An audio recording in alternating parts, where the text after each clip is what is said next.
That's it, folks. The world's a better place because you were here to join us. My name is Matt Brown, and I am the host of the Productive Conversations podcast.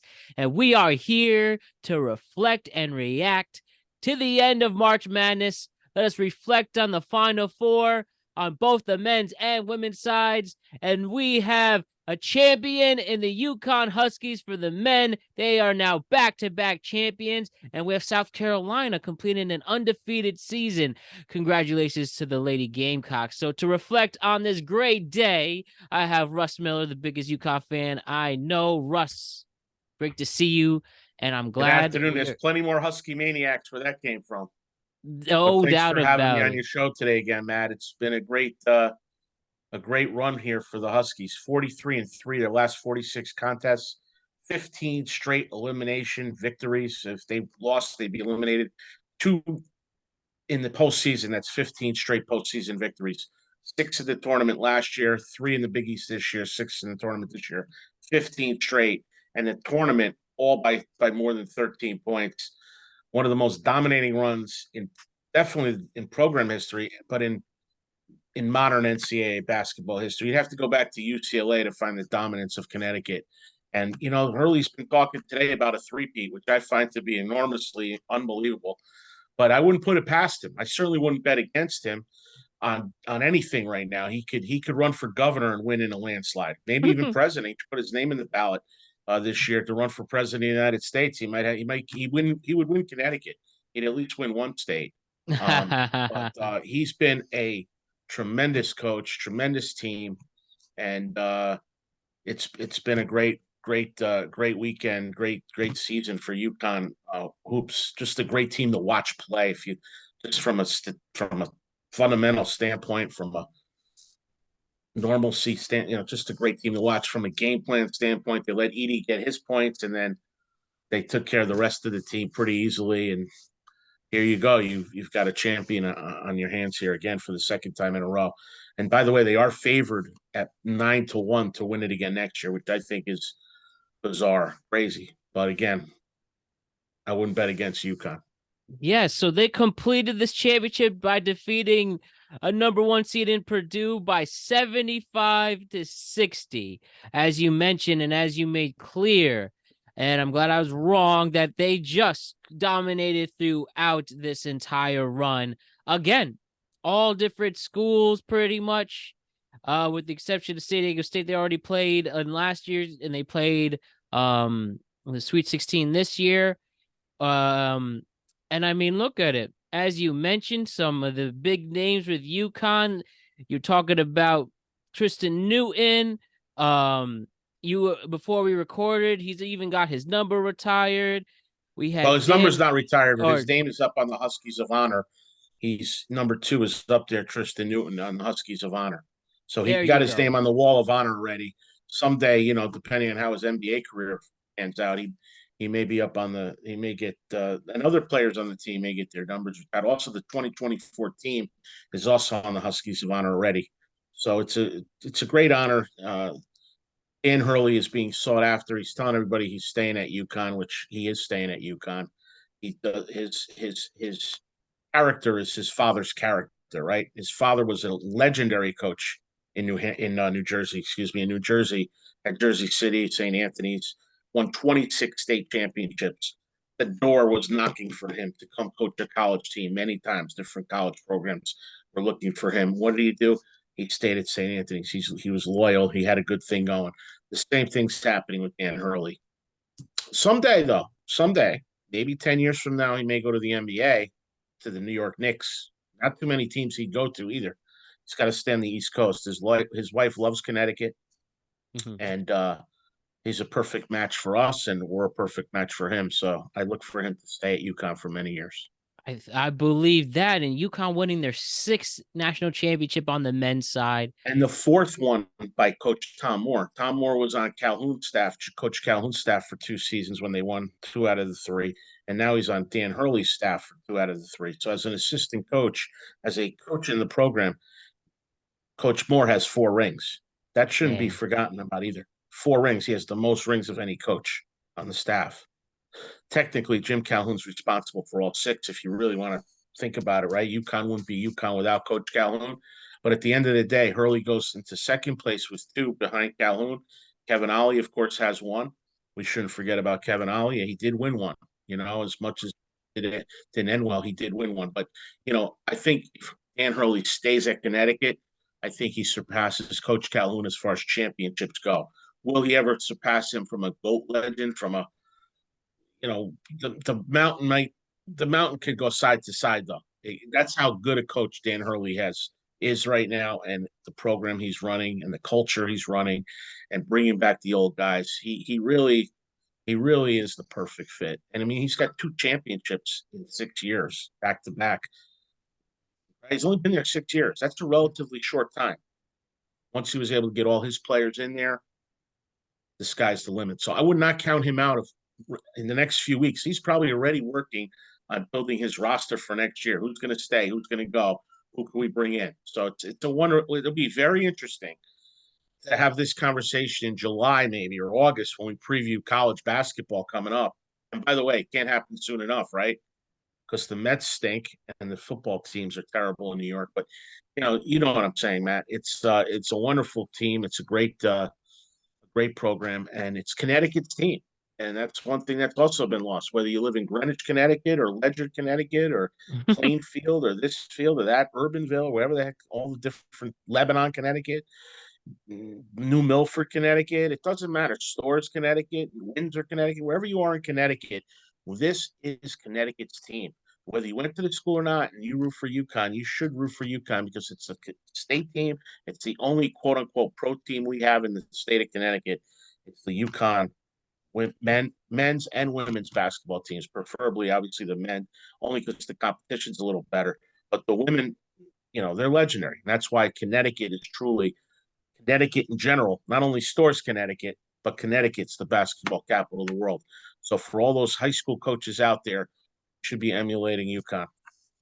They're the ones, and Dan Hurley's famous. You better watch out for us. You better get us now because we're coming. We're coming for you, Matt. Yeah. We're coming for you. He said that right before the pandemic. Loss to Villanova, and Jay Wright respected what he said a lot. He talked about him a lot. It's amazing. The Big East teams used to hate each other. Now they're rallying around each other. It's bizarre to me. It's bizarre that everybody's rooting for Connecticut, even in the Big East. But back to back is it's legendary. And I'll tell you, if they ever were to three-peat, you might as well go from the Texas where the Final Four is next year, right to Springfield to the Hall of Fame with this guy Hurley. If they ever three-peat, it's extremely hard to repeat, and it's not even possible to three-peat. Get all the breaks. I mean, we've been fortunate, no injuries.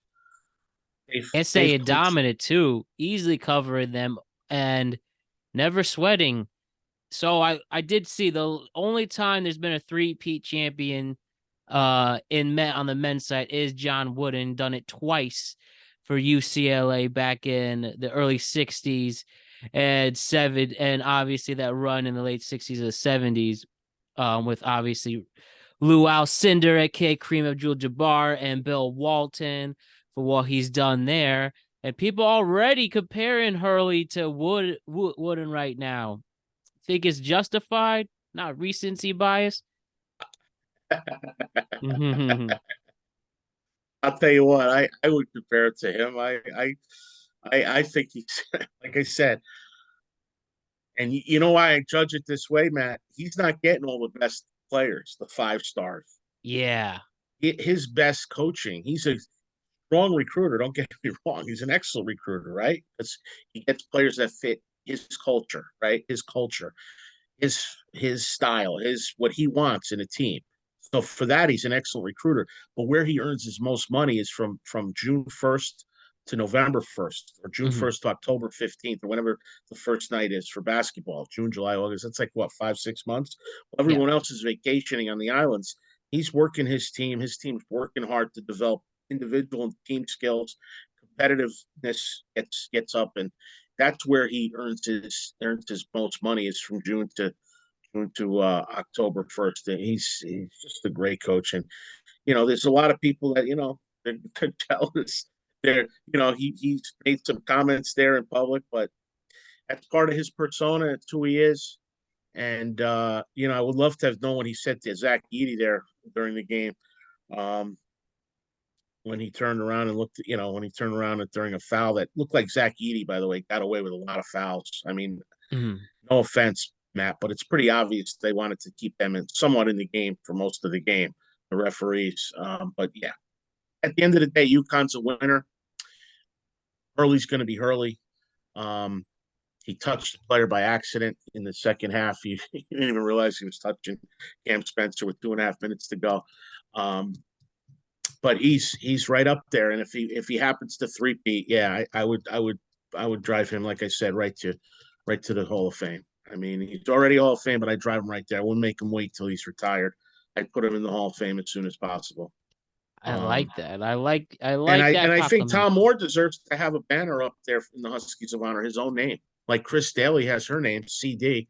Tom Moore deserves to be up on the Wall of Fame up at UConn. And I'm going to send an email to Dave Benedict, and I'm going to get a few people sign off on that, some of his old players. But he's done a great job, too, in keeping in touch with the old players and making it a big family from way back in the 80s. So he deserves his accolades, too, as an assistant coach. No doubt about that. Now, Russ, out of the Huskies that remain on the team for now, who do you expect to be NBA lottery picks? Well, we have Stefan Castle's definitely going to be an NBA lottery pick, and he's probably definitely going to declare. All indications are 100% he's going to declare. We have Tristan Newton and Cam Spencer who've run out of eligibility. Tristan Newton will not be a lottery pick, but will get drafted, in my opinion. And I believe Cam Spencer could get drafted late second round or get a two-way contract. Thing is, Cam Spencer, there's a small percentage of hope that if another player wins a lawsuit against the NCAA, that he would fall into that same category and would then be allowed to come back for another year. And if he is allowed, he would come back. The big question mark, and I don't think it's that big, but it's leaning. It was about 80-20 before the tournament that he would go pro playing it. Now I'd say it's 50-50. And the only reason I'm saying that is, did his stock drop a little bit? Is it fair to say he's having a lot of fun in college with UConn? Yes. Is it a situation where does he have to rush to the NBA? He's only 20 years old, Donovan Clingan. So that's the most intriguing one. Caravan's probably coming back. His family's all about getting his degree. Caravan's definitely coming back. He's only a junior. DR, I believe, is going to come back. The question is, will Clingan come back? Will Donovan Clingan come back? Will Cam Spencer get a break and come back somehow? But Clingan, I'd say it's 10% that one of the two comes back. It's a very low possibility. So he'd be replacing 4 starters right now. That's what he should be looking to do. But it's an outside hope that Clingan or Spencer or Spencer could come back. Clingan is not out of eligibility. He's only a sophomore. He'll be a junior. So, and with the nil, he's not going to lose out on money. He's done all kinds of advertisements. It would be basically his team. He'd be like Purdue Zach Edey, so to speak. It would, and he's won championships. So if he comes back, that 9-1 is legitimate now, because now you have a big guy, right? And you still have Samson Johnson. But we're kind of wishful thinking. I believe at the end of the day, if I had to predict that one, I think he's going to the pros. Whether he's a lottery pick, I don't know. I can't answer that.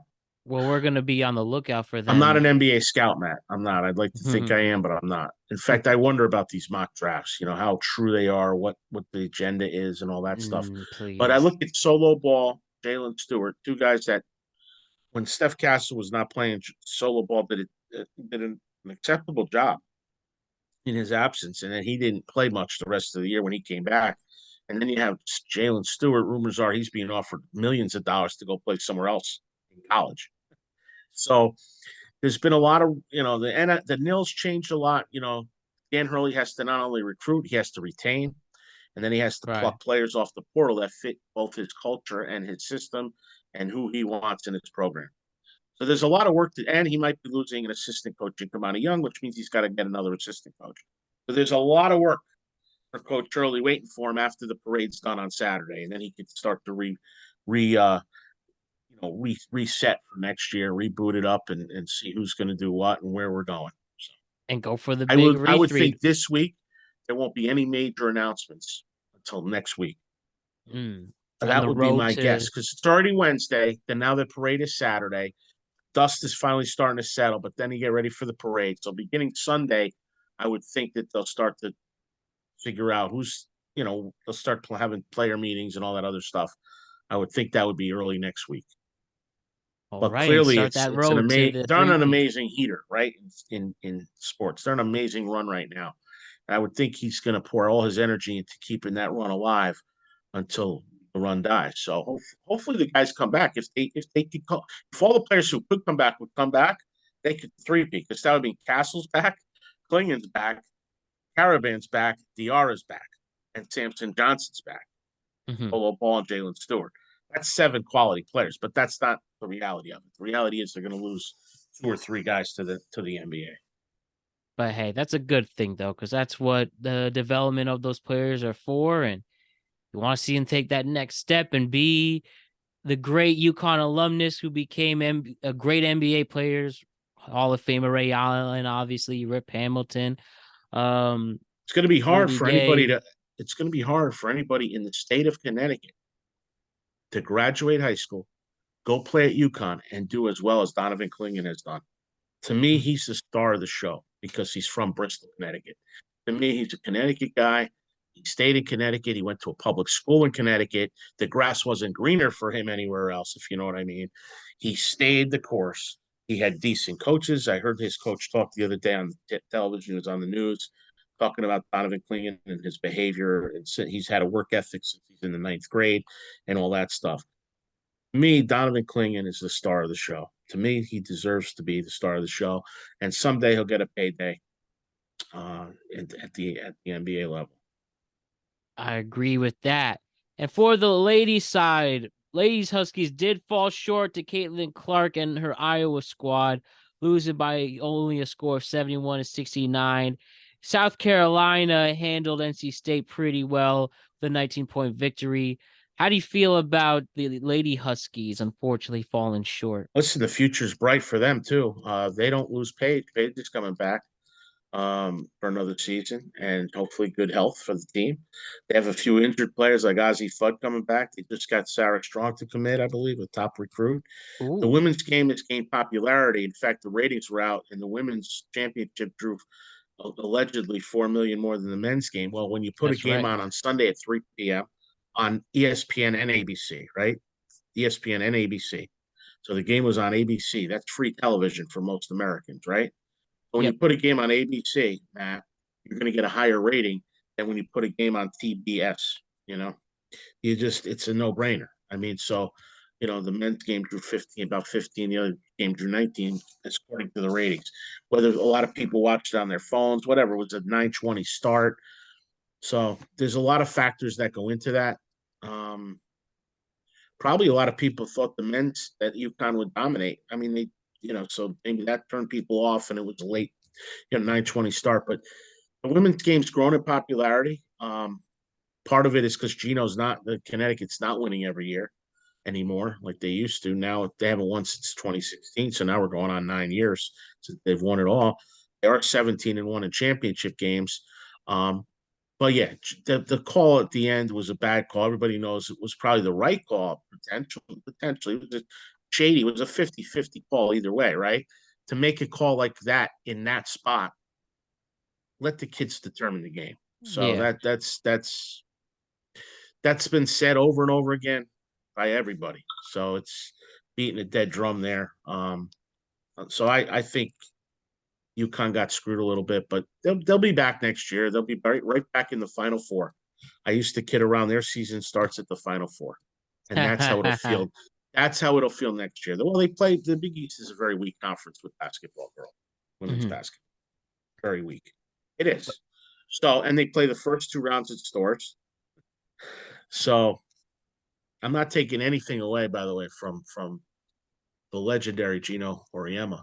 But when Dan Hurley came on campus, he talked a lot to Gino and to Jim Calhoun. But now I'm thinking maybe Gino should be talking to Dan a few times. Yeah, Maybe but you they got could the run Luke. combo you Maybe want. they could run Luke Murray's offense. Really exciting. But yeah, no, it's he's done a great job, and they'll be back. They'll be back. I wasn't surprised at all that South Carolina beat Caitlin Clark's Iowa team. It takes more than one player to win, right? Look Right. what happened with Purdue. Same thing. You need a team. South Carolina had the better team by a lot, and they showed it in the championship game. Dominant all season long. And now we get to see some of these ladies get drafted in the next couple weeks, and their season starts as early as May. So very intriguing WNBA season coming on, especially with your obvious first overall pick to the Indiana Fever, Caitlin Clark. And I we'll see where this wonder how all much they unfolds. make, how much that first pick makes. You Yeah, I know, wonder. I wonder too. they might have. They're going to start getting paid more money. I think the women, the And exciting WNBA to see women, that as well. And because the colleges have to. The colleges will pay some of the kids to keep them in college, right? They won't go oh to the yeah. WNBA until they're done with college. They'll keep them with the nil. It creates a better, should create a better product long term. So And I think we're gonna get some good stuff with that. But unfortunately, that's it though, Russ. I mean, what did you think of March Madness in general, though? I have heard people say, in general, maybe March Madness as a whole was a bit underwhelming. Not too many buzzer beaters, no real Cinderella teams. I mean, we did have some interesting games and something to watch, and especially with the UConn storyline. But I can understand as a whole for the country, maybe it well, you was a had bit NC State underwhelming. and UConn both making the Final Four, both the men and women. As we Right. talk about the entirety of the tournament, we had a dominant team win every game by more than 13 points on the men's side.